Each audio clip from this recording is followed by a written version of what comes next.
Welcome to another episode of the Love and Reality Podcast. I am your host, Ricky Valero. On today's episode, I have a fun one for you. I'm going to recap the brand new season of The Real Housewives of Beverly Hills, season 13, episode 1.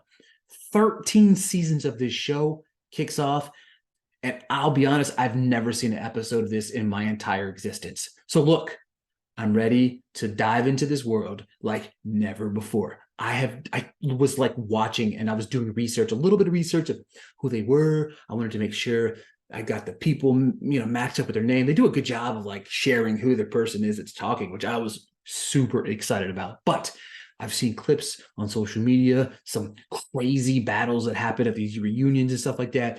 I've never seen a single episode. I've just seen stuff on TikTok, Instagram, and stuff like that. But we are here. We are going to jump right in.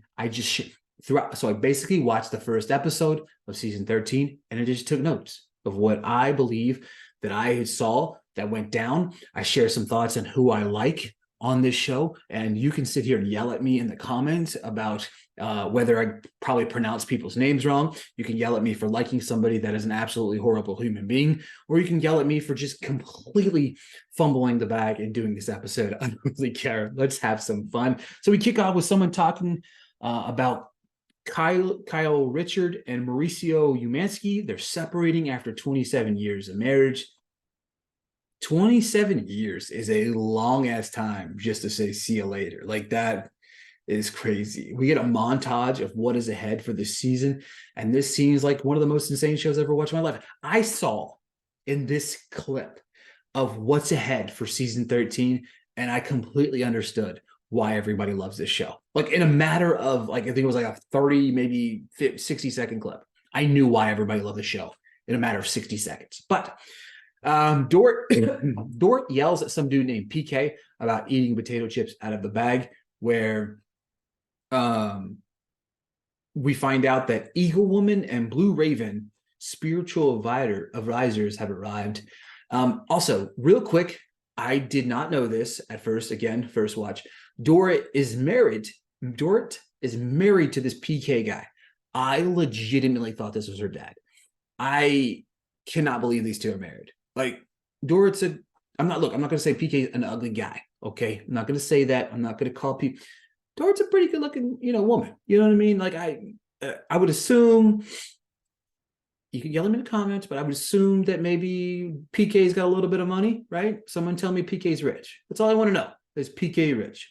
But that being said, Eagle Woman is the doctor of soul. Love it. Like, Eagle Woman. What kind of name? That's an incredible name. Dort is bringing her in to talk to the other woman to help express themselves. My dude, PK, right off the back, very funny. He said she will never achieve what she wants with these women. PK is funny. I really like this guy right off the back. Dort has invited all the women to a certain spot where they will meet with Eagle Woman and Blue Raven. There we go. Let's see. We get a montage of ladies talking about the retreat, what they'll wear to the retreat. This Kyle lady, did I say Kyla? Kyle, right? Kylie? Kyle, yeah, Kyle Richards. Yeah, there we go. This Kyle lady said that she's nervous how everyone will act as a result of what happened last season.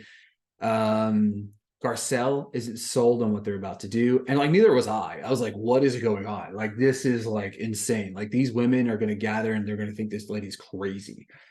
This lady Sutton bought a new horse, and everyone is unsure to what to say about it. This Erika lady, she seems ruthless. Like, everyone accused Erika of being on Osmopic. Look, I'm bad with names because she's super skinny now, but she said she's on hormones. These ladies, and then as these ladies are like communicating with each other, these ladies come out of nowhere with some like ritual like stuff. We get like a light drum beat, like do do do, like it was like almost like Jumanji. And then everyone has this kind of befuddled look on their face. Eagle Woman is talking about the ceremony and he hands out some sage tea, and everybody's just sitting around like, what is going on? So at BravoCon, I guess Erika announced that she thought Dort and PK were going to be the next couple on the chopping block, and Dort didn't love that, so she called her out about what she said. Erika said she didn't want to answer the question because she felt bad, but Follow was saying she's a showman and delivered what the people wanted. Dorit said that isn't a showman, but a bitch, which, I mean, I don't I don't disagree. If you don't want to answer a question, you don't answer it. You just like, hey, I don't want to answer it. But like when they like replayed the clip, and I'm like, nah, that girl said it with her chest. You know what I mean? Like Erika like said it with her chest. She's like, go right at PK. It was like, yeah, just doing the whole thing. You know what I mean? She's right. She is a showman. Like that was all of that. That was legit. She said it, say it with my chest. And then Erika hits it with, well, is your marriage strong? And like, apparently PK had a woman in his car when he got a DUI. Like we just glance over stuff like this. Like, what? Is that true? Somebody want to hit me with the deets in the comments here? Did PK really have another woman in his car?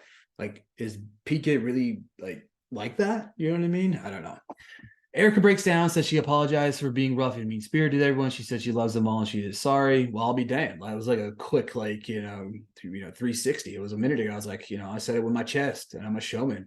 I'm sorry, I didn't want to answer the question, but it's like, apparently I'm sad. Well, apparently Kathy isn't a nice person on the show.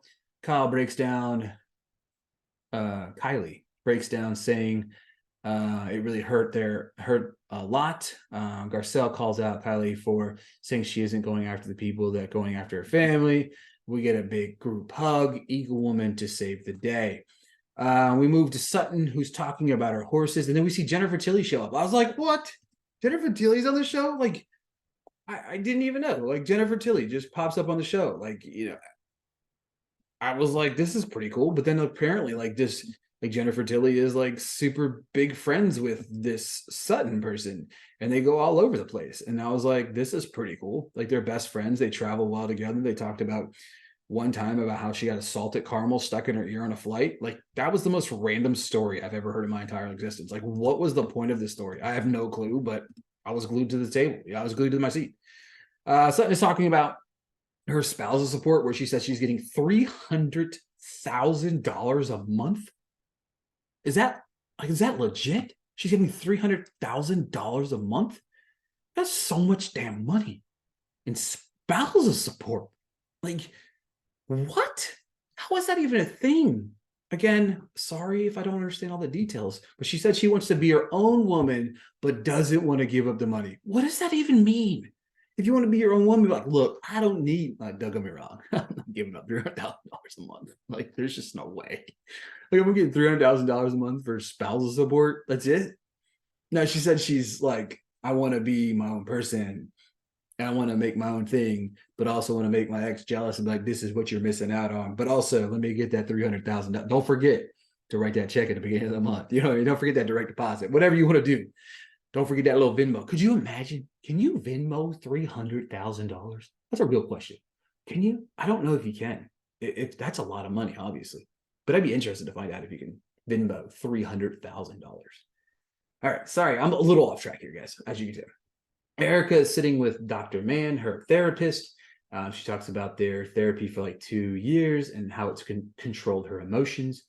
Good for her. You know what I mean? Like, good for her. So good for her. I don't know. She talks about apparently her husband, Tom Girardi, was indicted on some stuff. No clue.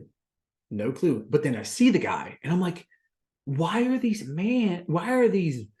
women married to these weird ass looking dudes? Like, gotta be money, right? I don't know, man. I believe in love. You know what I mean? I get it. I'm just saying that there's a trend, and maybe that's the point of the show, or maybe that's why they're the Real Housewives of Beverly Hills, because I don't know. You know what I mean? I don't know. I'm not making accusations or anything. I'm just saying I don't know. She brings up how she hurt Dorit's feelings at BravoCon. She wants to be a better friend. Kylie talks about she gave up drinking, and we get a montage of what it looks like. Probably a great choice because she acted kind of wild. I just want to throw it out there. Congratulations for giving up drinking. That is incredible. It's beautiful, and I'm very happy for you because that takes a lot. It takes a lot for somebody just to do that. Kylie talks about speaking up to her sister, and then we get Dorit. Said the first time ever that her and PK weren't going to make it. They said they had so much time separate from each other, and they're trying to work on that. So basically, what I'm trying to say here is Erika was right. Apparently, like your marriage isn't as good as it's not rainbows and butterflies. All right, Garcelle with her two kids, Jade and Jax, they're 15.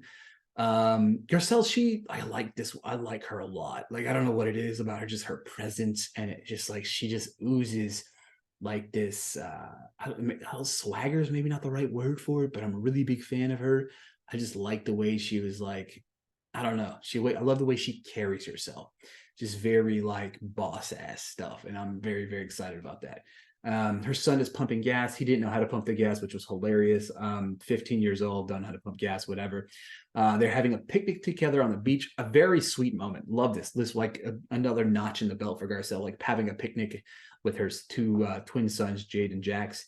They're talking about how it does get a little bit raw here. Talking about how their mother was gone for a little long. They spent more time with their father. She mentions that she feels bad for not being around as much, wants them to vocalize missing her.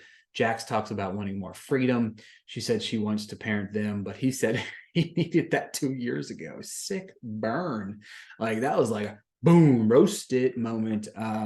She said, so you're saying I wasn't your mom? And he said, yeah. It cut pretty deep. She even had like a little cutoff section where it's like she realized that she might have fumbled the bag a little bit there. And then he says, I don't need parenting anymore. Like, bro, you're 15. Like, I get your hurt, man, but let's take it down about 60 notches, bro. Like, you're 15. Like, you know what I mean? But Jax, man, I do like this though. I love having those open dialogue conversations with kids. It's very important to have those type of things, and it's very important for your kids to be allowed to speak up and say what they want to say, and not be so combative in that response. So I give a lot of credit to Garcelle. It preaches a lot to her parenting. You know what I mean? Then of course she asked Jade his thoughts, and he said he misses Ashlyn, his girlfriend, which was incredible. I love that so much.